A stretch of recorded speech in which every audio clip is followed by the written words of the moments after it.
예, 만나서 반갑습니다. 예, 반갑습니다. 예, 광우 스님이라고 합니다.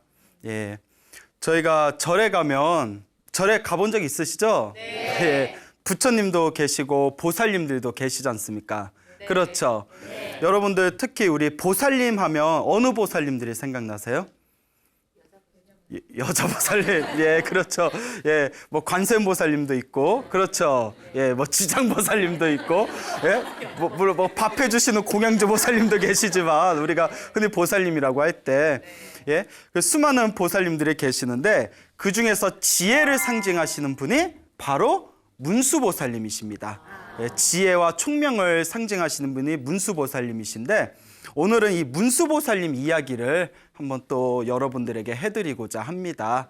그 문수보살이라는 표현을 우리가 사용할 때 문수라는 단어가 원래 인도에서 넘어온 겁니다. 그래서 인도에서 만주슈리라고 불렀답니다. 만주슈리. 그래서 만주라는 뜻은 뭐 훌륭하다, 좋다, 뛰어나다, 달다라는 뜻이 있답니다. 그러니까 아주 좋은 뜻이에요. 만주슈리 하면 만주, 아주 훌륭하다. 슈리는 공덕이 많다, 복이 많다, 행운이 있다, 뭐 길상하다라는 그런 뜻을 담고 있습니다. 그래서 만주슈리 붙여놓으면 뭐 훌륭한 공덕, 훌륭한 행운이라는 표현이 되겠죠. 그래서 요 인도말 만주슈리를 소리음을 따서 중국에서는 이제 뭐 문수사리, 문수실이라고 번역을 합니다. 만주슈리를 이제 문수사리, 문수시리. 그래서 중국에서 앞글자만 따서 무슨 보살이라고 부르게 됐다? 문수보살이다라고 부르게 된 것입니다. 알겠죠? 네. 그래서 이 문수보살은 우리 불교에서 지혜와 총명을 상징하시는데, 이 문수보살은 항상 이 수행을 하면서 다음과 같은 원력을 세웠다고 합니다. 첫 번째가 내가 어떤 방법을 쓰든 어떠한 수단과 어떠한 방법을 통해서 반드시 그 중생들을 불법의 깨달음으로 인도하겠다라는 원력을 세웠고요. 두 번째가 더 중요한 것 같아요. 부처님을 욕하거나 보살님을 욕하거나 불법을 욕하거나 나를 욕하거나 이렇게 부처님과 나를 욕한 모든 중생들조차도 다 깨달음의 길로 인도하겠다 라는 그런 원력을 세우셨다고 합니다. 그래서 우리 불교의 전설에는 열심히 수행하고 깨달음을 구하고 기도를 열심히 하는 수행자가 있으면 알게 모르게 보이지 않게 그 수행자를 지금도 문수보살님께서 이 세상 속에서 몸을 나투시어 도와주신다라는 그런 전설이 있습니다. 여러분들 문수보살 실제로 보신 적 없으시죠? 네. 예, 그래 없는 것 같아요. 예, 그래요. 자, 그 여러분들 혹시 사극 좋아하세요? 네. 사극 좋아하십니까? 네. 그 얼마 전에 관상이라는 영화 있었는데 혹시 보셨습니까? 네. 관상에 이제 그 수양대군이라고 나오지 않습니까? 네. 그렇죠. 이제 수양대군이라고 나오는데 수양대군이 나중에 왕이 돼서 무엇이라고 불리게 되죠? 예, 세조라고 하지 않습니까? 우리 조선시대 최고의 성군이라고 불리우는 분이 바로 세종대왕이 되시겠죠?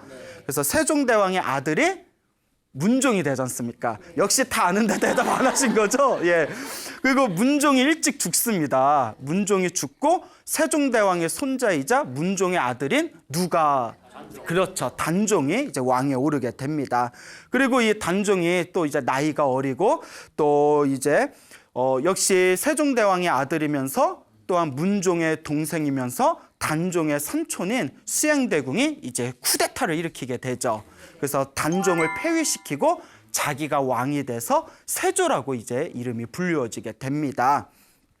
근데 어쨌거나 정치란 것은 굉장히 혹독한 것 같습니다. 그렇죠. 네. 그렇기 때문에 이제 당신의 정권, 당신의 왕권을 강화시키기 위해서 그 정치적 희생양으로 친족한 이제 단종을 죽이게 됩니다. 또 단종이 죽는 과정에서 수많은 이제 사람들이 또한 살해를 당하게 되죠. 어쨌거나 그 손에 수많은 피를 묻히고 나서 이 왕이 된 세조가 항상 마음의 한 구석에는 죄책감이 있었나 봅니다. 어느 날 이제 꿈을 꿨대요. 왕이 된 지 얼마 안 됐을 때 이 세조가 꿈을 꿨는데 이 자기가 이제 폐위시켰던 단종의 친모이자 자기의 형수였던 오래전에 죽은 현덕 왕후가 꿈에 나타났대요. 현덕 왕후가 꿈에 탁 나타나더니 좋은 말 했겠어요? 아니면 나쁜 말 했겠어요? 나쁜 말 했겠죠. 막 저주를 내뿜으면서 어떻게 네가 그럴 수 있냐 하면서 침을 탁 하고 뱉었대요. 그 꿈에서 침에 탁 맞았어요. 들어요, 안 들어요? 그렇죠. 꿈에서도 더럽죠.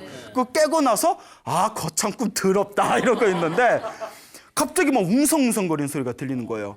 왜 그러냐 했더니 남의 눈에 눈물 나게 하는 사람은 자기 눈에 뭐가 난다고 하죠? 피눈물이 난다고 합니다. 이 세조가 자기의 가장 사랑하는 장남이었던 의경세자, 자신의 세자 장남이었던 자기의 맏아들이 갑자기 손 쓸 겨를도 없이 급사를 해버렸답니다. 갑자기 목숨을 끊겨 죽었대요. 그 꿈을 꾸고 나서.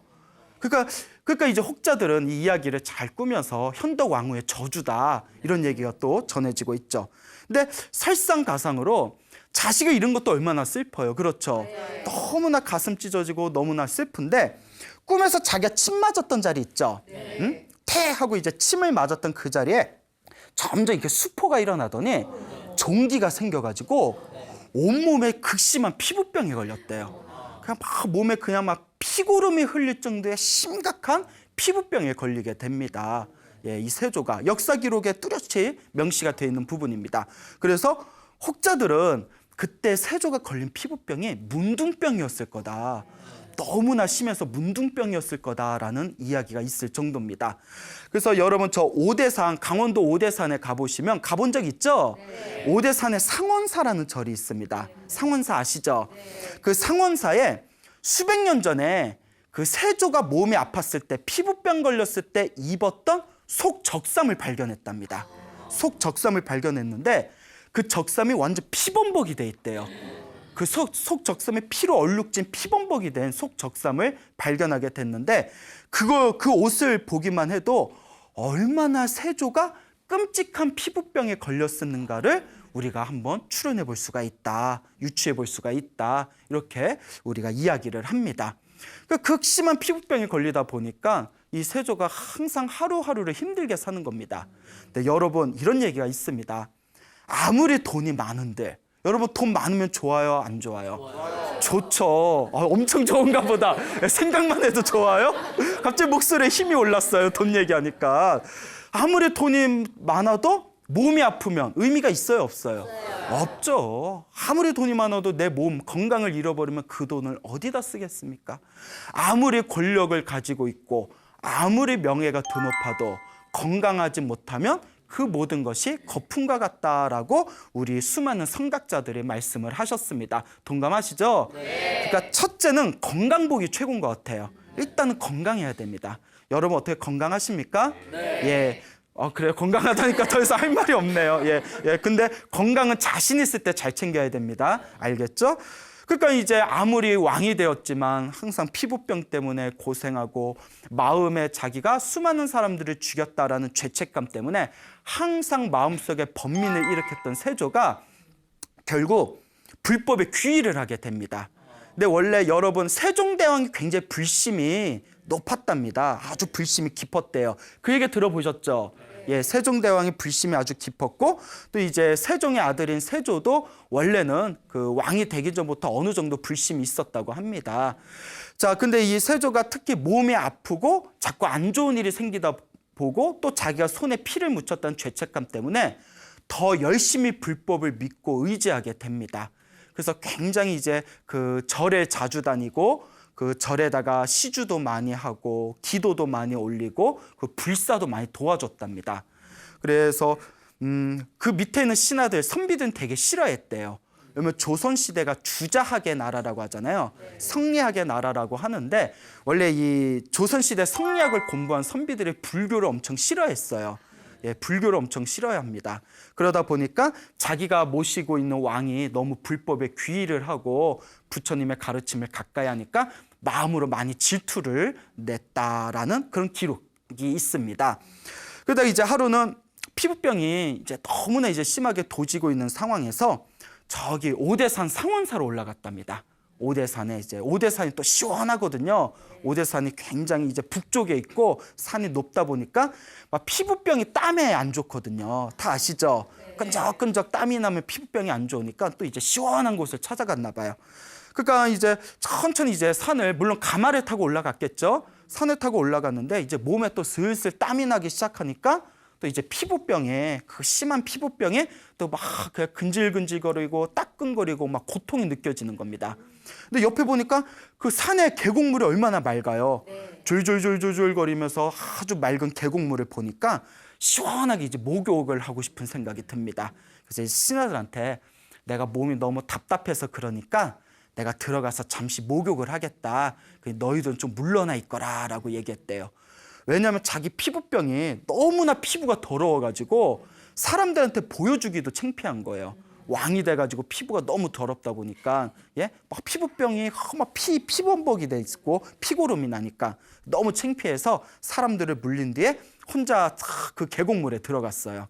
그 계곡물에 들어가서 다 이렇게 이제 목욕을 하는데 등이 아쉬워. 뭔 얘기인지 알죠? 그 느낌 알죠? 다 목욕탕에 가서 다 닦았는데 어디가 아쉬워? 등이 아쉬워. 그래서 이제 어떤 분은 등에 손이 잘 안 닿으니까 요가를 배웠다라는 뭐 아님 말고 그런 얘기도 있습니다. 그래서 등이 아쉬워서 누가 와서 나 등 좀 시원하게 밀어줬으면 좋겠는데 싶은데 주변에 사람이 없는 거예요.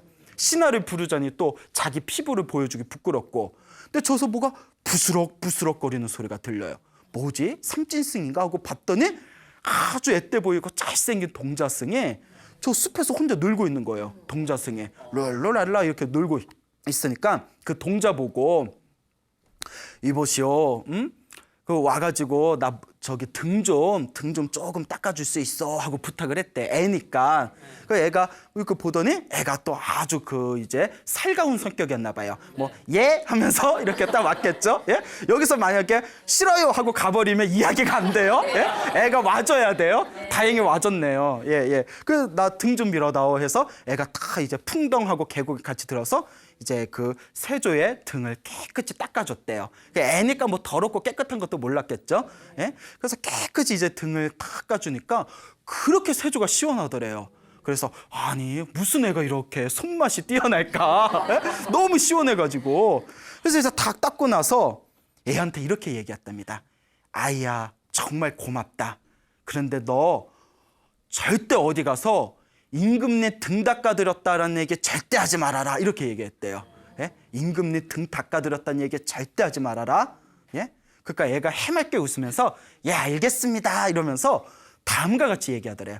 그런데 임금님 어디 가서 절대 문수보살이 등 닦아줬다는 얘기 하지 마십시오 하면서 숲으로 홀딱 넘어가더래요. 깜짝 놀라가지고 문수보살이 등 닦아줬다는 얘기 하지 마시오. 그래서 이 애가 문수보살인가 싶어가지고 숲을 찾아봤는데 보였다 안 보였다. 그렇죠. 그때쯤이면 호련이 사라져야 돼요. 예? 보이면 안 되죠. 예? 그래서 안 보였다. 예? 근데 세조가 분명히 문수보살이 등 닦여줬다는 얘기 어디 가서 하지 마세요라고 말했죠. 근데 우리는 알아요, 몰라요? 알잖아요. 얘기했네. 예? 얘기했으니까 우리가 알잖아요. 그런데 그렇게 등을 닦고 나서 오대산 상원사에 가서 다 부처님한테 기도를 올리고 궁전으로 돌아왔는데 그 뒤로 점점 피부병이 점점 좋아지더니 며칠 후에는 피부병이 나았답니다. 설에 의하면 피부병이 싹 나았대요. 정말 문수보살께서 나에게 가피를 주셨구나. 내가 그동안 저지른 나의 업을 참회를 받아주셨구나 해서 화공을 부릅니다. 그리고 자기의 기억력을 동원해가지고 그때 숲에서 계곡에서 만나서 자기 등을 밀어줬던 동자의 모습을 딱 그린 뒤에 그걸 나무로 조각을 합니다. 그래서 그 문수 동자상을 조각한 게 오늘날 우리나라의 국보로 지정되어 있는 오대산 상원사의 문수보살 동자상이 되겠습니다.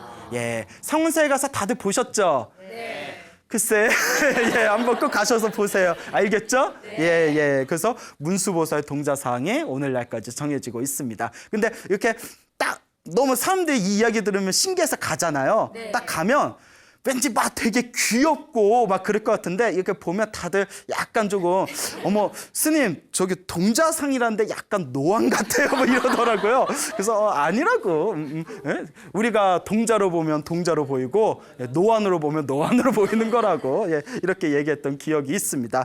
이게 바로 문수보살과 세조의 어떤 그런 가피가 담겨진 이야기가 되겠습니다.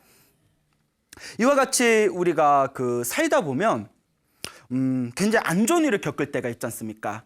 몸에 무슨 병이 생길 때도 있고, 뭐 또 살다가 뭐 사업이 잘 안 될 때도 있고, 집안관계, 가정이 잘 편안하지 못할 때도 있습니다.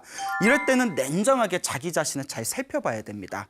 이 문제가 현실 속에서 내가 어떤 잘못을 저질렀길래 이런 일이 생기게 된 것일까? 그런데 우리가 살아가면서 안 좋은 일이 생긴 거는 크게 두 가지 이유가 있다고 합니다. 이번 생에 내가 관리를 잘 못했기 때문에, 내 스스로 관리를 잘 못해서. 두 번째는 전생에 넘어온 내 업이라고 합니다. 전생에 넘어온 내 업이다. 그렇기 때문에 우리 불교에서는 이 금방 얘기한 세조와 같이 내가 잘못한 게 있으면, 무언가 내 마음속에 어떤 좋지 못한 감정의 뿌리들이 있으면 부처님께 기도하고 참회하고 복을 짓고 공덕을 지어서 그것을 소멸시키고, 또한 내가 기도한 그리고 공덕을 지은 그 힘에 의해서 또한 불보살의 가피를 받을 수가 있다라고 전해지고 있습니다. 그러니까 여러분들도 몸에 피부병 있으신 분들은 어떻게 하면 되겠어요? 그래요. 피부과를 찾아가 보시고, 피부과를 찾아가 보시고, 피부과에 가도 잘 안 나오면, 아이고, 내 전생에 생긴 업병인가 보다 하고 한번 열심히 기도해 보시기 바랍니다. 제 아는 스님이 있었는데, 아토피가 굉장히 심했대요. 아토피가 엄청나게 심한데, 막 몸에서 고름이 나올 정도였대요. 막 밤에 자기도 모르게 막 긁으면 아침에 막 생살이 막 피가 맺혀 있고 나중에 고름 생기고 한다면서요. 근데 병원에 가도 아토피가 잘 안 낫는데요. 그러니까 어떤 얘기까지 있냐면, 아토피 치료제가 나오면 그 사람은 지구상에 세 손가락 안에 드는 부자가 될 수 있을 거다라는 얘기가 있을 정도래요. 그만큼 이제 아토피 치료제에 대한 사람들의 염원이 굉장히 강한데, 근데 이 스님이 기도를 열심히 했대요. 그래서 항상 기도를 하시는데, 이분이 이제 능엄주라는 기도가 있어요, 불교에. 능엄주, 뭐 우리의 업장을 소멸한다는 능엄주 기도가 있는데, 그 능엄주 기도를 굉장히 열심히 했답니다. 능엄주 기도를 열심히 했는데, 법당에서 열심히 기도하다가 잠깐 이렇게 비몽사몽에 잠깐 잠이 들었대요. 그때 이제 살짝 꿈을 꿨는데, 어떤 꿈을 꿨냐면, 법당에서 기도하다가 몸에서 막 고름이 터져 나오는 꿈을 꿨대요. 모름이 툭툭 하면서 고름이 터졌는데, 거기서 온갖 말로써 표현할 수 없는 더러운 벌레들이 나오는, 막 벌레들이 줄줄줄 나오는, 무슨 공포 영화 호러물에서나 볼 수 있는, 그 벌레가 스물스물 나오는데, 그렇게 벌레가 막 쭈글쭈글 나오면서 몸이 좀 시원해진 느낌이 들더래요. 그 꿈에서 딱 깼는데, 아토피가 완치는 안 됐지만 굉장히 많이 좋아졌대요. 그러니까 우리로 치면 무슨 소멸? 업장 소멸이라고 부르는 거죠. 그 기도를 많이 하셔서 아토피가 굉장히 많이 호전되었다라는 그런 스님의 이야기를 들은 적이 있습니다. 이런 거 보면 참 신기해요.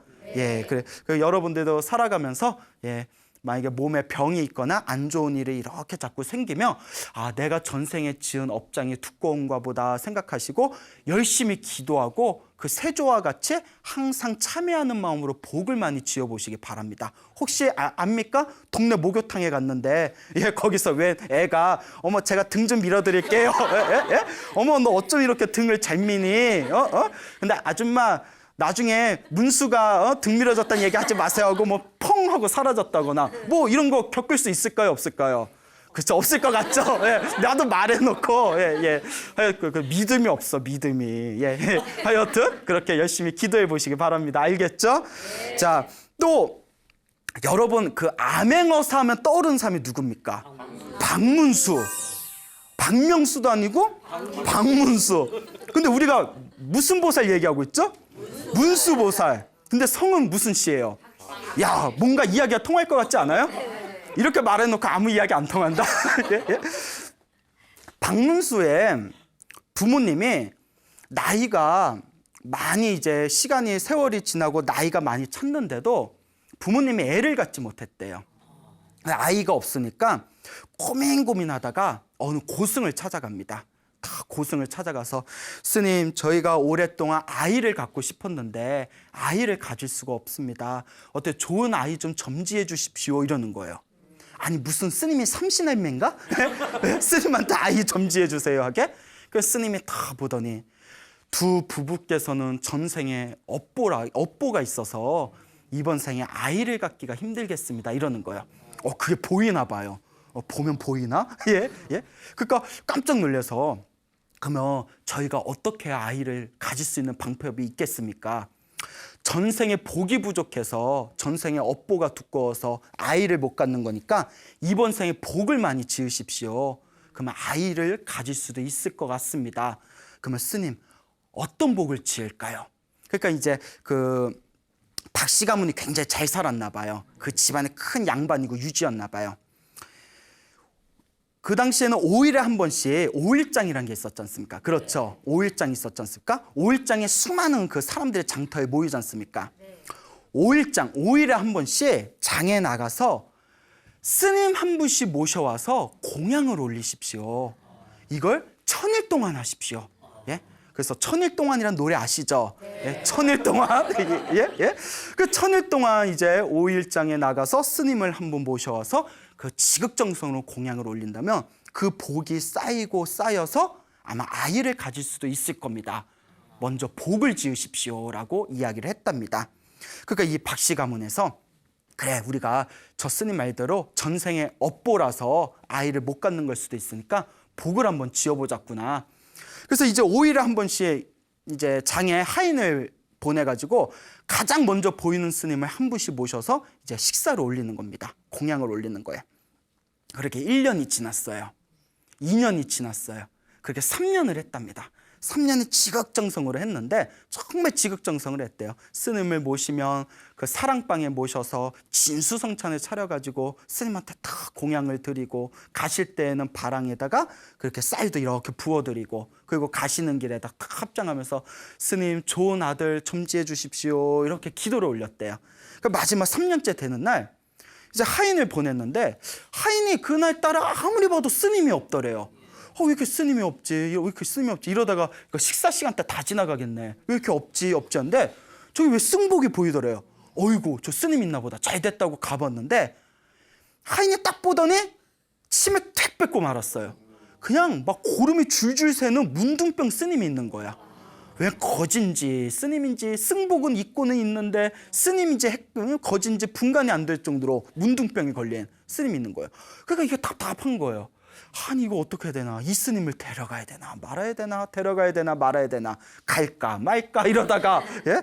그래서 이제 어쨌거나 스님을 살짝 이제 모신 뒤에 이제 딱 집에 가서 마님 스님이 한 분 모셔오긴 했는데 문제가 있습니다. 그 어떤 문제냐? 몸에 좀 병이 있습니다. 아니 스님이 몸에 병이 있으면 더 잘 모셔야지. 그게 무슨 문제냐? 근데 그게 문둥병입니다 하니까 그냥 그 박씨 양반하고 그 마님도 그냥 인상이 저절로 찌푸려지는 거예요. 그래도 이왕 오신 스님이니까 잘 모셔라. 예? 그래서 일단 사랑방에 모셔놓고 음식을 잘 이렇게 대접해 드려라. 내가 조금 있다 건너가마. 그 이제 하인이 이제 문둥병 스님을 사랑방에 이렇게 모시는데 그냥 신발을 벗고 마룻바닥에 다 이렇게 발을 디디니까 그냥 고름이 뚝뚝 떨어지면서 예? 그냥 막 피 냄새가 진동을 하는 거예요. 그 역겨울 정도로. 그래서 이제 앉아가지고 이렇게 밥을 먹는데 막 침인지 피고름인지 뚝뚝 떨어지면서 반찬에 밥을 먹고 있는 거예요. 그러니까 그 박씨 양반하고 마님이 딱 와가지고 이렇게 보니까 아이고 정내미가 다 떨어지네. 예? 그러니까 사람이 이제 속상한 거예요. 1000일 동안 그렇게 열심히 스님한테 공양을 올렸는데 마지막 1000일째 되는 날 어째 저런 스님이 왔냐. 못마땅한 거예요. 근데 어떻게 일단 스님이니까 잘 먹여서 서로 그냥 혀를 쯧쯧 차면서 아이고 참 우리가 박씨라서 그런지 참 우리가 박복하다 막 이러면서 예? 성을 갈까 뭐 싶었을 거예요. 예? 그래서 어쨌거나 그렇게 공양을 잘 대접해 드린 뒤에 이제 어쨌거나 스님이니까 거기에 쌀 한만 이렇게 넣어드리고 잘 보내라 하면서 이렇게 얘기했답니다. 하인한테 그거 밖으로 배웅 잘 하면서 이렇게 일러라. 절대 요 박씨 가문 집에서 사랑방에서 밥 먹었다는 얘기 절대 어디 가서 하지 말아라. 너무 창피하니까. 예? 보내면서 박씨 가문 사랑방에서 밥 먹었다는 얘기 절대 하지 마십시오. 이렇게 전해드려라 하고 보냈어요. 그 이제 좀 시간이 지났는데 이제 하인이 온 거예요. 마님 하고 온 거예요. 그러니까 그래 어떻게 그 스님 잘 보내드렸냐? 이랬더니 예. 근데 스님이 너무너무 잘 얻어먹었다고 너무너무 고맙다고 하면서 마님한테 이렇게 전해달랍니다. 이러는 거예요. 눈치챘구나. 눈치챘어. 예? 눈치챘구나. 뭐라고 했을까요? 예, 절대 어디 가서 문수보살에게 공양 올렸다고 말하지 말아라 라고 했답니다. 그러니까 이제 똑같은 레퍼토리가 이제 생겨요. 깜짝 놀래가지고 그 스님을 찾으러 밖에 나와봤지만 이미 보였다 안 보였다. 안 보였다. 보이면 안 돼요. 항상 모든 이야기가 호련히 사라져야지 보이면 안 돼요. 그리고 아이를 잉태했으니, 그리고 떡두꺼비 같은 아들을 낳았으니, 그분이 우리나라 조선시대 최고의 암행어사라고 이름 불려지었던 바로 누구시다? 박문수다. 처음 하셨죠? 그래서 이름을 문수보살의 가피로 아들을 얻었다 해서 이름을 문수라고 지었지만, 어떻게 보살님, 불보살님의 이름하고 똑같이 한자까지 쓸 수 있겠냐 해서 문수보살 할 때 수는 특별의 숫자예요, 한자로. 근데 박문수는 이름을 숫자를 바꿔서 빼어날 숫자로 한자를 바꿨답니다. 왜냐하면 이제 너무 죄스러워서, 똑같은 이름 쓰기 죄스러워서. 그래서 박문수라는 그런 걸출한 인물이 이 세상에 출현하게 되었다고 합니다. 이런 얘기가 있습니다, 여러분. 어떤 평생 동안 영재 교육을 하신 분이 있었어요. 어떻게 해야 천재를 만들 수 있을 것인가. 그걸 고민한 끝에 어렸을 때부터 교육시켜야 된다. 그래서 5살, 6살 때 교육이 중요하답니다. 여러분 천재 아니에요. 그렇지, 아닌 것 같죠? 5살, 6살 때 뭐 하셨던 것 같아요? 놀았구나. 5살, 6살 때 교육이 중요하답니다. 그리고 더 열심히 이렇게 그분이 연구를 한 끝에 다음과 같은 결론을 내렸답니다. 5살, 6살도 늦대요. 5살, 6살도 늦대요. 언제? 이미 뱃속에 있을 때. 태교가 중요하답니다. 근데 요새도 그 제가 다큐멘터리 보니까 어머 쟤는 성격 누구 닮았는지 몰라 이런 얘기 하죠. 어머 쟤 성격 왜 저래? 누구 닮았겠어요? 예, 부모 닮았겠죠. 아이들 성격은 유전자랍니다. 타고날 때 크대요. 이미. 그러니까 좋은 집안에 타고났는데도 성격 더러운 애가 있는가 하면, 또 아주 그냥 좋지 못한 집안에 태어나서 는데도 성격이 활달하고 밝은 애들 있지 않습니까? 예, 성격은 어느 정도 그 타고나는 게 더 강하다라는 그런 다큐멘터리를 제가 본 기억이 있습니다. 그러니까 태교가 중요하대요. 서양에서 이제 태교를 인정하기 시작합니다. 그런데 불교는 이미 그 전에 태교도 늦는다. 씨 뿌리기 전에, 씨 뿌리기 전에 밭을 잘 갈고, 예? 좋은 씨앗을 구해서, 뭔 얘기인지 알죠? 태교하기 전에, 예? 씨 뿌리기 전에, 그때가 이미 중요하다는 거예요. 그래서 우리 조상님들, 불자님들은 어떻게 하느냐? 애 갖기 전에 먼저 100일 기도부터 올리잖아요. 좋은 아이 갖게 해달라고. 뭔 얘기인지 아시죠? 예, 여러분 진작 알았으면 좋았을 텐데. 예, 예. 아, 우리 어머니 나 신경 좀 써주시지. 예, 예. 여하튼 그렇답니다. 알겠죠? 그러니까 여러분 아직 결혼 다 하셨나요? 예, 예, 예. 아직 안 하신 분은, 혹은 저는 아직 아이 한 번 더 낳을 계획이 있습니다 하는 분들은 미리 부처님께 기도를 하면서 제 2세를 한번 잘 이렇게 낳을 연구를 한번 해보시길 바랍니다. 알겠죠? 네. 자, 그런데 이 박문수가 그 아주 공정하고 서리빨같이 올곧은 자세로 수많은 그 백성들의 민심을 얻고 수많은 사람들에게 이제 사랑을 받았지만, 이분이 관리로서는 출세가도를 달렸어요. 항상 높은 관직에 있었지만 중앙의 정승자리에는 못 올랐대요. 중앙의 정승자리까지는 못 올랐대요. 그러니까 우리로 치면 지방의 높은 관직으로는 있었지만 중앙의 그런 어떤 장관급까지는 못 갔대요. 그 이유를 가리켜서 뭐 어떤 분들은 너무 올곧은 성격 때문에, 그 당시 이제 시대가 영조였을 때인데 임금한테도 말을 아주 그냥 올곧게 해서 임금이 맞는 말인데도 되게 부담스러웠대요. 너무 바르니까. 그리고 주변의 관리들한테도 항상 올곧은 말만 하다 보니까 주변의 관리들이 너무 부담스러워서 중앙으로 불러들이질 않았다라는 그런 이야기가 있습니다. 근데 불교에서는 좀 다르게 봐요. 복을 하나 까먹었대요. 복을 까먹었다. 정승자리까지 문수보살 가피를 받았으니까 정말 뭐 그 자리 최고 자리까지 갈 수도 있는 인물이었을 텐데, 마지막 한 가닥 복을 까먹은 게 마지막 천일째 되는 날 문둥병 스님이 왔는데 그때 혀를 찍찍 차면서 막 못마땅했던 그때의 그 복을 감한 그 인연으로 그 높은 벼슬까지 못 갔답니다. 그래서 우리가 그런 얘기했어요. 불교에서 실컷 복 지어놓고 뭘로 까먹는다? 입으로 까먹는다라는 얘기가 있어요. 그러니까 우리가 절에 가서 설거지를 도와주거나 법당 청소 같은 거, 특히 절의 화장실 청소 같은 걸 자원봉사를 하면 굉장히 큰 복을 받는답니다. 그러니까 여러분들 복 짓고 싶으면 절에 가서 화장실 청소도 하고 설거지도 하고 한번 해보세요. 근데 설거지 실컷 이제 깨끗하게 설거지해놓고 복 다 지어놓고 난 뒤에 거참 더럽게 먹네. 이러면 이게 이제 복 지어놓고 뭘로 까먹는다? 입으로 까먹는다는 겁니다. 그때 문수보살이 문둥병 스님의 모습으로 왔을 때 그때 다 마음을 조심하고 입을 조심하고 아주 공경하게 받들었으면 아마 박문수의 그 미래가 더 달라질 수도 있었을 텐데 그때 살짝 입으로 문둥병, 그러니까 정확히 말하면 문수보살님이죠. 문수보살님한테 혀를 차면서 안 좋은 생각, 교만한 생각, 싫은 생각을 일으킨 그 과보로 복이 살짝 깎인 것이다 라는 이야기가 있습니다. 그러니까 우리 기도하고 복 짓는 불자분들은 열심히 기도하고 복 지으면서 무엇으로 복을 까먹으면 안 된다? 입으로 복을 까먹으면 안 된다라는 것을 명심하시길 바랍니다. 알겠습니까? 네.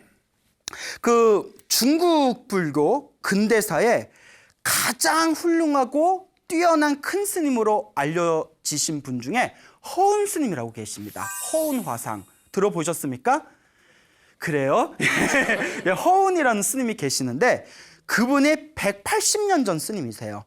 180년 전에 이제 태어나신 스님인데 180년 전에 태어나셨는데 몇 살을 사셨냐면 120살을 사셨어요. 120살을 활동을 하신 분입니다. 대단하시죠? 120살을 사신 분인데 그분이 아마 1959년도에 아마 세상을 떠나신 걸로 알고 있어요.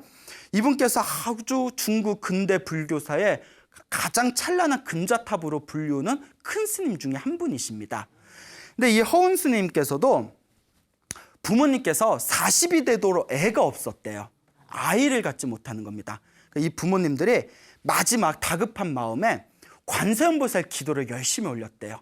관세음보살님 부탁드리옵건대 제발 훌륭한 아들 하나만 점지해 주십시오. 부처님, 관세음보살님 제발 저희들이 아주 훌륭한 자식을 낳게 해주세요 라고 기도를 했는데 꿈속에서 어머니가 큰 이제 그 스님이 호랑이를 타고 오는 꿈을 꾸고 아들을 낳았어요. 호랑이를 타고 그 오는 그 노스님의 꿈을 꾸고 그 범상치 않죠.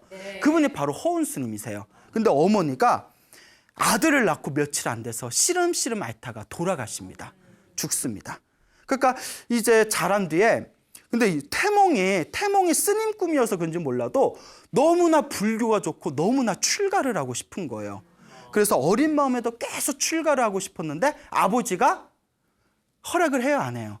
허락을 안 합니다. 너를 낳기 위해서 우리가 얼마나 고생했고 너를 낳고 어머니가 세상을 일찍 떠났는데 네가 그렇게 머리를 깎고 스님이 된다는 게 천부당 만부당하냐? 그러니까 절대 안 된다라고 이제 말립니다. 그러니까 우리도 희한한 게 그 우리 주변에 불교 신자들이 많으세요. 어머 저는 불교가 너무 좋고 스님들이 너무 좋아요 이래요. 그런데 막상 자기 자식이 출가한다고 하면 허락을 잘 한다 안 한다? 허락을 잘 안 해요. 그런 경우가 있어요. 여러분들은 자식이 출가한다면 허락해야 안 해요? 그래 안 할 것 같다. 그래요? 그러니까 이제 허락을 잘 안 하는 그런 경우가 있습니다. 그러니까 이 허운 스님의 아버지도 허락을 하질 않는 거예요. 그래서 꾀를 내서 부인을 2명이나 들여줍니다. 1명도 부족하니까 부인을 2명하고 결혼을 시켜요. 그때는 뭐 일부 다처가 가능했나 봐요. 아유 하나 간수하기도 힘든데 2명이나 있으면. 그러다가 결국 허운 화상이 20살의 나이에 결국 야밤도주를 해서 출가를 합니다. 결국 도망을 가요. 어느 스님은 우스개로 이렇게 얘기하더라고요. 부인이 하나였으면 출가 안 했을 수도 있는데 하나도 힘들어 죽겠는데 2명하고 있으니 그래서 도망간 거다라고 우스갯소리로 그런 얘기를 하신 스님이 있었습니다. 어쨌거나 어렸을 때부터 너무나 출가를 하고 싶었기 때문에 그 아버지의 뜻을 이제 거스르고 이제 출가를 하게 됩니다. 그 아버지도 나중에 화병에 걸려서 또 돌아가셨다는 얘기가 있습니다. 그러니까 이 허온 화상이 나이가 40여 세가 넘었을 때 다음과 같이 결심을 합니다. 내가 출가한 지 20년이 지났는데도 아직도 깨달음을 얻지 못했고, 또 나의 어머니는 나를 낳고 얼마 안 돼 돌아가셨고, 아버지도 내가 출가하니까 화병 때문에 병을 앓다가 돌아가셨으니 나의 불효가 하늘을 찌르는구나. 그러니 깨달음을 얻지 못한 내 스스로를 참회하고, 그리고 일찍 돌아가신 어머니와 아버지의 은혜를 갚기 위해서 내가 새로운 마음으로 내가 기도를 해야겠다 하고 무엇을 결심하냐면, 절강성이라고 있어요. 중국에. 아세요? 예. 절강선에 보타산이라는 산이 있대요. 보타산은 옛날 중국에서 관세음보살님이 살고 계시는 산이래요. 절강성 보타산에서 쭉 가면 산서성이 있대요. 산서성에 오대산이라는 산이 있어요. 오대산은 문수보살이 살고 있다는 전설이 있어요. 그래서 절강성 보타산에서 시작해서 산서성 저기 오대산까지 삼보일배를 하기로 결심을 합니다. 삼보일배는 3번 걷고 절 1번 하고 3번 걷고 절 1번 하는 건데, 자, 4,000km래요. 예. 그러니까 절강선 산서성 할 때 이러다가 4,000km래요 했더니 다들 놀라시네요. 그러니까 대충 계산해 보면 서울에서 부산에 5번 왕복하는 거라고 하더라고요. 예. 그러니까 그렇게 이제 삼보일배를 하기로 결심을 하고 삼보일배를 시작을 합니다. 날씨가 덥거나 춥거나 눈이 오거나 비가 오거나 밥을 먹었거나 못 먹었거나 밤에 잠깐 쉬는 시간을 빼고는 수레를 끌고 3번 걷고 1번 절하고, 수레를 끌고 3번 걷고 1번 절하고. 왜 수레는 또 중간에 밥 먹으려면 솥단지도 있어야 되고 옷가지도 있어야 되고, 그러니까 수레는 끌고 가야 되잖아요. 그래서 3년 만에 완수를 했대요. 그 옛날 사람들 이런 이야기 들어보면 그 정신력이 믿기지가 않아요. 제 아는 비구니 스님이 계시는데 60이 넘으셨는데 무릎에 연골이 다 사라지셨대요. 그 의사가 무릎에 연골이 없어서 굉장히 심한 상황인데 의사가 이러더래요. 스님 지금 함부로 움직이시면 안 됩니다. 이랬대요. 알겠다고. 함부로 이렇게 함부로 움직이시면 안 되고 무리한 운동하시면 안 됩니다. 아유, 나 무리한 운동 안 한다고. 아침마다 난 108배 하는 게 다라고. 그러니까 의사가 에이 스님 농담하지 마십시오. 근데 직접 들은 얘기예요. 농담하지 마십시오. 이 무릎으로 어떻게 108배를 합니까? 이 무릎은 현대의학적으로 108배를 할 수가 없다고. 무릎이 다 닳아서. 그 신도들 옆에서 무슨 소리예요 우리 스님 매일 108배 하고 오늘도 108배 하고 왔는데 하니까 의사가 발라당 뒤집어지더래요. 예? 세상에 이럴 수가 나와야 된다고. 이 무릎으로는 108배를 할 수가 없다고. 근데 그 스님 그냥 108배 하고 계세요. 이게 정신력의 힘이에요. 우리 같으면 에구구구 나 죽는다 하고 난리가 났을 거예요. 그렇게 이제 삼보일배를 하면서 3년 만에 완수를 하는데, 근데 어느 날 그렇게 이제 절을 하고 있을 때 한겨울에 어느 초막에 있었는데 그 초막에 눈이 다 덮여가지고 초막에 눈이 덮여서 꼼짝없이 오고 가지 못하는 상황이 됐대요. 그러니까 7일 동안 오고 가지도 못하고 7일 동안 음식을 먹지 못했대요. 쌀을 못 구해서. 초막에 이제 눈이 다 뒤덮여가지고. 그래서 어쩔 수 없는 상황에서 완전 기진맥진해가지고 자기가 쓰러져 버렸는데, 정신을 차려보니까 옆에서 왜 어떤 사람이 이렇게 죽을 끓이고 있더래요. 어떤 사람이 다 죽을 끓이고 있었더니 아이고 깨어났냐고, 내가 죽 끓여놨으니까 먹으라고. 그 보니까 막 자기 위에 이불도 덮여져 있고 이 사람이 자기를 살려줬구나. 아이고 고맙습니다. 당신 누굽니까? 이러니까 이 사람이 나는 이름이 문길이라고 합니다. 문길인데 저 오대산에서 살고 있습니다. 지나가는 길에 당신이 쓰러진 걸 보고 내가 이렇게 구해준 겁니다. 그러니까 그것도 이해가 안 되더래요. 초막에 눈이 다 덮여 있는데 이 사람이 어떻게 들어와서 자기를 이렇게 구해준 건지. 하여튼 그 문길이라는 사람이 근데 스님은 지금 무슨 일을 하고 있냐니까 내가 보타산에서 오대산까지 삼보일배를 하고 있다고. 그러다 죽는다고. 하지 말라고. 그러다 당신 죽는다고. 그 허운 스님이 이렇게 얘기하는 겁니다. 내 몸이 부스러져서 죽는 한이 있어도 부모님의 은혜를 갚고 부처님의 은혜를 갚기 위해서 저는 끝까지 가겠습니다. 야, 그 노력으로 사법고시를 봤으면 벌써 판검사 되셨을 거예요. 그렇죠? 예? 근데 그런 도인들은 그런 명예와 권력이 필요가 없으니까. 그러니까 그러면 내가 도울 수 있는 데까지 돕겠다고 하면서 몇 개월 동안 계속 옆에서 도와줍니다. 예? 그러니까 이제 수레를 대신 끌어주고, 예? 스님은 절만하십시오. 수레는 제가 끌고 가겠습니다. 그래도 얼마나 편해요. 옆에서 밥도 해주고 빨래도 해주고. 그러다 이제 코앞에 오대산을 코앞에 남겨놓은 상황에서 이제 이 문길이라는 사람이 이렇게 얘기합니다. 스님, 제가 오대산에 먼저 가서 기다리고 있겠습니다. 오대산에 가면 사람들이 다 저를 알고 있습니다. 그러니까 저를 찾으시면 저한테 안내해 줄 겁니다. 우리 오대산에서 봅시다. 이러면서 뭐 see you again 뭐 이러면서 갔겠죠. 예? 그래서 이제 오대산에 먼저 떠나고 끝까지 삼보일배를 해가지고 딱 오대산에 도착을 합니다. 다 그거 오대산에서 딱 부처님 앞에서 눈물을 펑펑 쏟으면서 바로문을 읽은 뒤에 거기서 이제 스님들한테 자기의 은인인 문길을 찾습니다. 여기 문길이라는 사람 없습니까? 모릅니다. 문길이라는 사람 없습니까? 모릅니다. 이러는 거예요. 아무도 모른대요. 희한하다. 오대산에서 자기를 모르는 사람이 없을 거라는데 왜 아무도 모른다고 할지 막 찾다가 그때 어느 노스님이 딱 나타나세요. 이맘때쯤 노스님 한번 나타나줘야 돼요. 이보시오 스님, 문길을 찾소 이러는 거예요. 예 스님, 그 문길이라는 사람이 오대산에 오면 자기를 모르는 사람이 없을 거라는데 근데 정작 아무도 다 그 사람을 모릅니다 하니까 이 노스님이 하는 얘기가 아직도 모르겠소. 문길은 문수보살의 화신이었어. 당신의 믿음을 시험하고 당신을 도와주기 위해서 지금까지 당신 옆에서 여기까지 올 수 있도록 알게 모르게 도와준 것이요 라는 이야기가 지금까지 전해지고 있습니다. 근데 여러분, 세조가 문수보살을 만났을 때 그 아이를 보고 문수라는 걸 알았을까요? 몰랐을까요? 몰랐죠. 박문수의 부모님이 문둥병 을 보고 문수라는 걸 알았을까요? 몰랐을까요? 몰랐죠. 허은 스님이 그 문길이라는 사람을 보고 옆에서 몇 개월 동안 같이 살았는데도 문수보살이라는 걸 알았어요? 몰랐어요? 어쩌면 문수보살도 모든 불보살님들이 항상 우리 앞에 있지만 우리가 못 알아보는 건 아닐까요? 여러분 집에 가서 남편한테 한번 물어보세요. 자기 혹시 문수? 예? 예. 이와 같습니다. 여러분 믿음을 가지시기 바랍니다. 여러분들이 열심히 기도하고 복을 짓는다면 우리 불법문 중에서는 항상 이와 같이 얘기합니다. 알게 모르게 어떤 모습으로 나투시든 여러분들 주변에서 여러분들을 분명히 도와주고 가호해주고 가피를 내려주신다는 것을 여러분들 믿으시기 바랍니다. 알겠죠? 네. 예. 여러분 행복해지고 싶습니까? 네. 행복한 삶을 창조하고 싶습니까? 네. 복을 지으십시오. 선업을 지으십시오. 공덕을 쌓으십시오.